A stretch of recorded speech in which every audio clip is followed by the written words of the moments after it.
100 কোটি টাকা ক্ষতিপূরণ দিতে পারবেন মুখ্যমন্ত্রী। মমতার বিরুদ্ধে অবশেষে মানহানির মামলা দায়ের শুভেন্দুর। 72 ঘন্টার ডেডলাইন পার হয়ে গিয়েছে অনেক আগেই। কয়লা কেলেঙ্কারিতে জড়িত থাকার অভিযোগকে ভিত্তিহীন ও কল্পিত বলে আক্রমণ করে মুখ্যমন্ত্রী মমতা বন্দ্যোপাধ্যায়ের বিরুদ্ধে শেষমেশ মানহানির মামলা দায়ের করেই দিলেন রাজ্য বিধানসভার বিরোধী দলনেতা শুভেন্দু অধিকারী।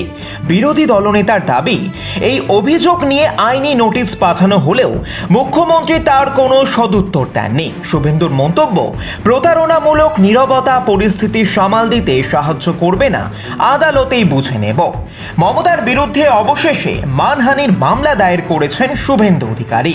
আজ শুক্রবার নিজের এক্স হ্যান্ডেলে পোস্ট করে মুখ্যমন্ত্রীকে নিশানা করে বিরোধী দলনেতার দাবি, তিনি তার দেওয়া প্রতিশ্রুতি রক্ষা করেন, অথচ মুখ্যমন্ত্রী ইচ্ছাকৃতভাবে বিষয় ও মানুষকে বিভ্রান্ত করার চেষ্টা করেন। কয়লা কেলেঙ্কারিতে শুভেন্দু অধিকারীর জড়িত থাকার মতো ঘৃণ্য ও সম্পূর্ণ কল্পিত অভিযোগ সংক্রান্ত মানহানির নোটিশে মমতা বন্দ্যোপাধ্যায় প্রতারণামূলক নীরবতা মুখ্যমন্ত্রীকে এই পরিস্থিতি থেকে রক্ষা করতে পারবে না। এরপরেই বিরোধী দলনেতা বলেন, তিনি তার কথা রেখেছেন।